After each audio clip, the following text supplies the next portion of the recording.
что я хочу сказать. Когда мы востоковеды, я опять буду ругать востоковедов, в том числе себя начну. Когда мы окунаемся в какой-то архив, мы находим рукопись, допустим, мы исследуем право. Мы находим рукопись там, 13 века, это круто.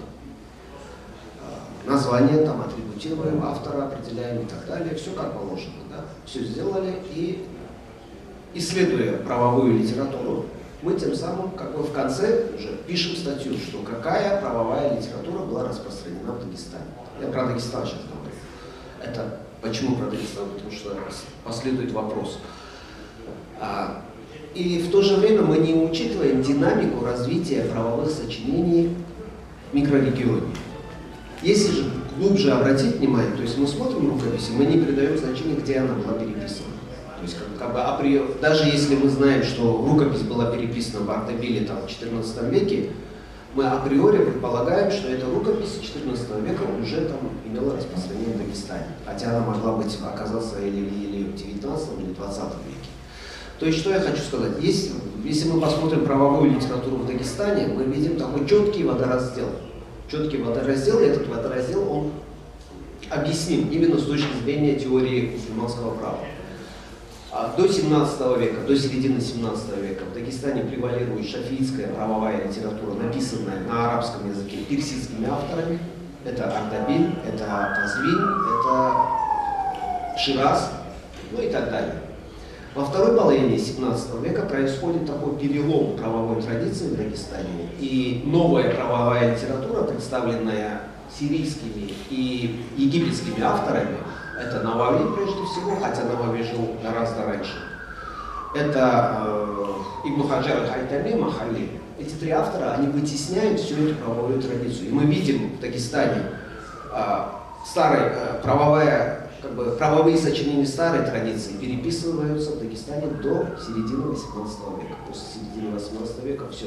И со второй половины 17 века параллельно проникает вот эта арабская традиция, египетская, сирийская традиция, и она вытесняет полностью вот эту персоязычную традицию. Это обусловлено было тем, что Дагестан, это не только в Дагестане, в шафиитской правовой традиции есть сочинения, написанные именно по теории мусульманского права, позже написанные сочинения, где говорится о том, какие сочинения мухтамад, какие не мухтамад, какие достоверные, какие недостоверные. На что нужно опираться прежде всего, на каких авторов нужно опираться прежде всего при вынесении каких-то решений. То есть они выстраивают такую иерархию внутри шафиитского мазхаба. Потому что самое авторитетное мнение это Навави, а следующие комментарии, и причем распределяют по регионам. Если этот регион касается там Кавказ, Хиджаз, это значит Ибн Хаджар аль-Хайтами. Если мнение там Рамали противоречит мнению там другого, то прежде всего нужно следовать мнению там Рамали. Таким образом, вот эта новая традиция, которая была доработана уже в 16-17 веке ближневосточными учеными, которые определили более достоверные с точки зрения правосочинения, их как бы превалирование над менее достоверными, это как бы новая традиция, она вымывает просто весь вот этот не персоязычный, но персидский, арабоязычный фон. Его как бы не присутствует. В этой связи вот такой небольшой комментарий. Вот мы смотрим, мы видим Мухтасар аль-Викая, мы видим Хидая, мы видим там Тахир-хан. Потом я встречал в рукописи, как же его, Али аль-Кари, по-моему, да? Фатав аль-Кари, да? Что мы знаем про вот такое развитие правовой традиции центральной, я не говорю в Таджикистане, потому что, понятно, да? Я избегаю этих национальных границ. Что мы знаем про такую правовую традицию Центральной Азии? То есть мы видели сейчас 11 века, это был, по-моему, Мардинани, да? Нет, Самархани, да. Потом мы видели, в 662 году была переписана рукопись Кадыхан, по-моему, там Фатава, да. Потом, по-моему, это Камал, Ияби Камал Аль-Кирмани, да? это Макрон, да. Да, и мы как бы в то же время мы видим Мухтасар аль-Викая, понятно, там классическое произведение по фикху, мы видим его в 18 веке. Была ли какая-либо иерархия в ханафитском мазхабе, на которую прежде всего опирались кади, там, я не знаю, муфти. И не было ли вот такой как бы традиции, как в Дагестане, что новая какая-то литература, или, может быть, переосмысление старой литературы, она вымывала и вытесняла какую-то другую литературу? Есть ли вообще такие исследования? А в Дагестане это пошло с Мекки. В Мекке написал один ученый в конце 17 века, написал сочинение, и там выстроил вот эту иерархию. Дагестанский ученый, ну, он ширванский больше ученый, он прокомментировал это сочинение и вынес заключение как бы специально для Дагестана. Дагестане прежде всего пользуются сочинением Ибн Хаджара, Тухватуль Мухтадж и так далее. На втором месте Рамали, на третьем месте, там, ну и так далее. Было ли что-либо подобное в Центральной Азии? Извините, долго говорил. Это со временем приходит. تجدید فقه به نظر رسول تجدید فقه فتوای نو. Вот это лучше. Микрофон лучше. Это плохо работает. در مارونه یکم نویگری شدگی نیست و چی هست همون فقه اونا چون اینه میراثبری حقیقی آثاری ابو حنیفه و شاگردانش می‌نوشتن در حقیقت هم خیلی بود همین افکار کردی هیچ تجدید نکردن یعنی چیزای نویگری نوآوری но там нет новизны, потому что вот они последователи Абу Ханифи, но и по этой линии они работали, вели свою деятельность, а вот новшеств там нет. مثلا وقتی که الهدایه مدوینالی می نویسد کتابی بسیار معتمد شاگرداش مثل سغناقی یک از شاگرداست و شارح اول همین کتاب همین شرح هدایه النهایه رو در دمشق می نویسد وقتی که بعد هجوم مغول اونجا گرفته دمشق می آید اینجا می نویسد بعد متن هدایه گرفته اینجا می نویسد. Ну вот этот Серноки, он когда жил в Дамаске, ну после того монгольского нашествия, он значит, переселился туда, и там как раз написал вот Шарху Ан-Нихая. Нахустин Шархим Хидоя. Ну первый, один из первых. بعدين نسخه که هدایه را انتشار کردگی در کشورهای عرب همین سغناقی است. اونجا درس می‌دهد، روایت می‌کرد، بعد این که شارح‌های بسیار بقوه مثل بدرالدین عینی، مثل کمال‌الدین ابن همام، مثل ابوبرتی، اینا بسیار همین توجه زیاد به همین هدایه میکنن، شرح‌های کلام حجم می‌نویسن. В основном вот, в арабских странах тоже был распространен как раз этот, как его, шарх этого, Сигноки. А те, которые, значит, его ученики также, значит, распространили его мысли, и, значит, они были как последователи и распространители этого знания.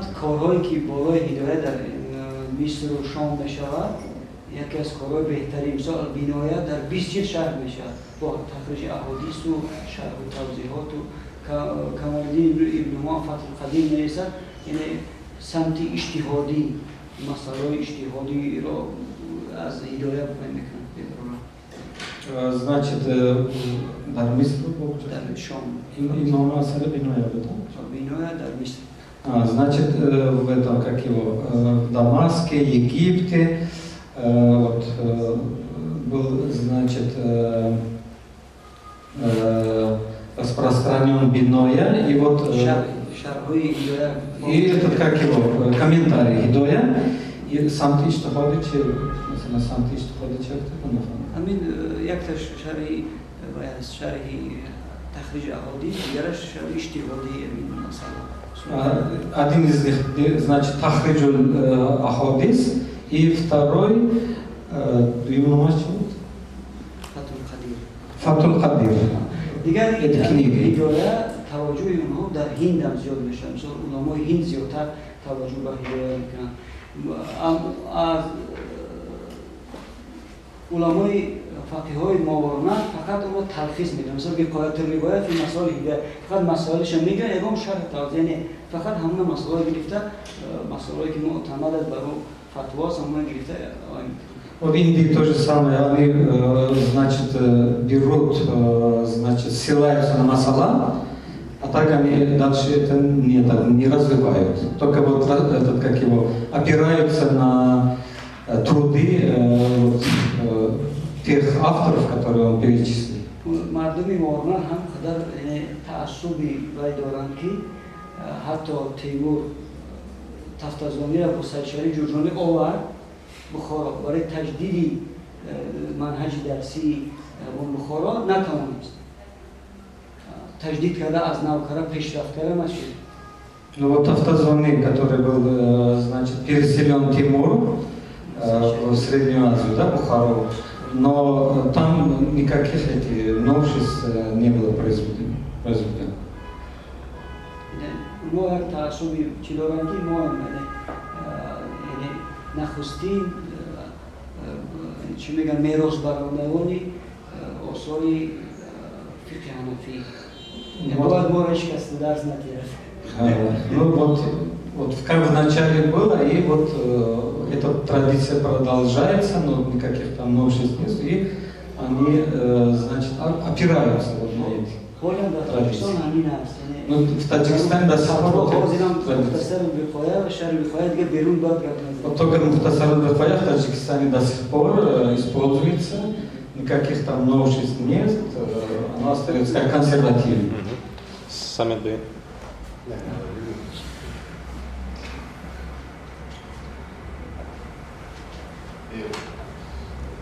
Soracağım soru ya da sorular bu son oturumla alakalı değil, genel bir değerlendirme de belki kısaca yapsak güzel olabilir. Bir de çok vaktimiz kalmadı ama toparlama olsun diye.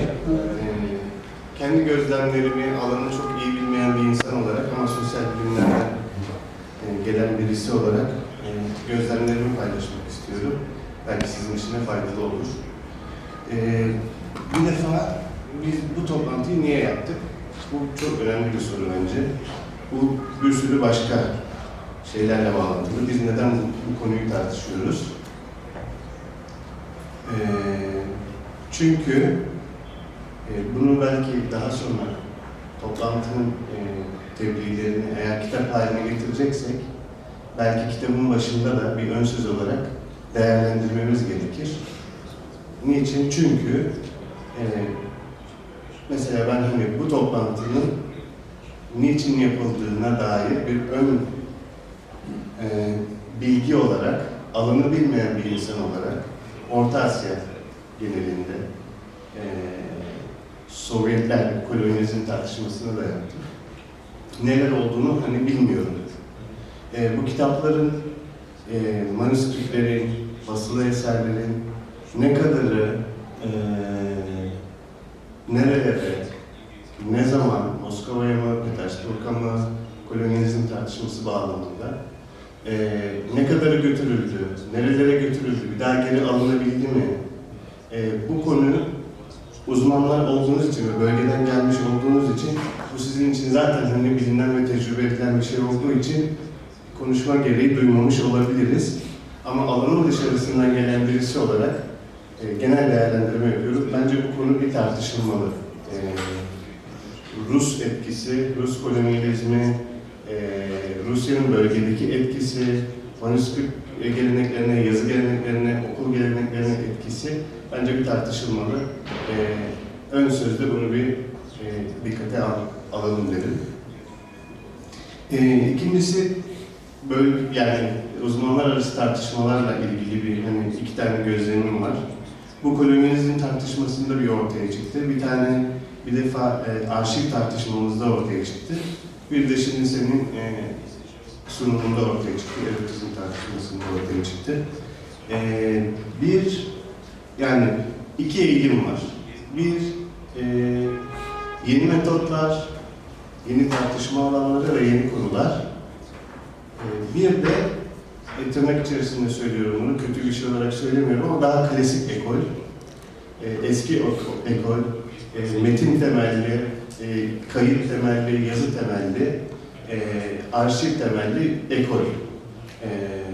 Kralın sağ tarafı, kralın sol tarafı gibi biraz bu. Bu iki alan arasındaki tartışmayı çok önemli, belki hani daha ateşli olması gerekirdi. Daha böyle hani nasıl diyelim, klasiklerle modernler, hatta postmodernler diyebiliriz. Mesela biz Türkiye'de de hani bu tartışma çok yapıldığı için bunu söylüyorum. İşte daha bizim elimizde doğru dürüst bir kütüphane yokken, doğru dürüst bir arşiv yokken, kurumlar inşa edilememişken kurum inşasına, kurum eleştirisine, gelenek eleştirisine, dekonstrüktif yaklaşımları zaten kurumların olmadığı bir yerde kurumları eleştirmenin anlamı ne diye bir savunmacı bir taraf var, gelenekçi bir taraf, klasikçi bir taraf. Bir taraftan da 20. yüzyılın gerçeklerini doğmuş, gerçekten postmodern dünya içerisinde yaşayan, teknolojiyle, WhatsApp'la, işte Instagram'la yetişmiş bir jenerasyon var. Daha akışkan, bu tutma ve kurumsallaştırma tavırlarını taşımayan ve güncel problemleri yaşayan ve gelenekle de bağlantıyı kuramayan daha bir genç, nasıl diyeyim, ekol değil ama genç bir grup var. Bu ikisi arasındaki bağlantıyı nasıl kuracağız? Bence bu önemli, bu da belki tartışılmalı.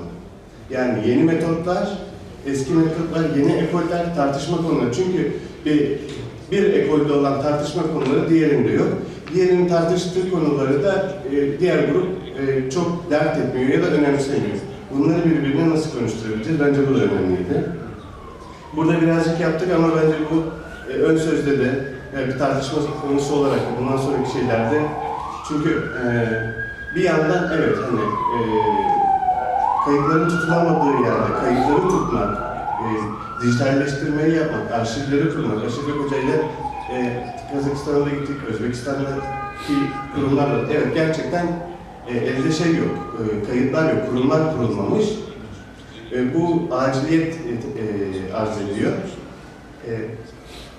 Bu eksikliği yaşayan insanlara, toplumlara, kültürlere dışarıdan böyle hani 20. yüzyılın, 21. yüzyılın sorularını kendi iç tartışmasını yürütmüş Batı'nın, işte kolonyalizm, postkolonyalizm tartışmalarını yürütmüş, bambaşka bir yere geçmiş yerden, yani akademi içerisinden, Avrupa'dan temelde veya Amerika'dan biz kavramları alarak, gençler olarak kendimize söylüyorum burada, biz kavramları alarak o eski ekolü eleştiriyoruz ama hani bizim durduğumuz yer de belli değil. Veya genç ekolün durduğu yer de belli değil. Bu hani bence çok verimli bir alan olabilir. Burada çok güzel tartışmalar çıkabilir.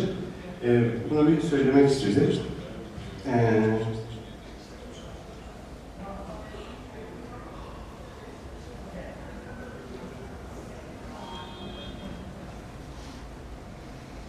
Evet, aşağı yukarı söylemek istediklerim bunlardı. 2-3 not olarak. Buyurun hocam. Я тоже уже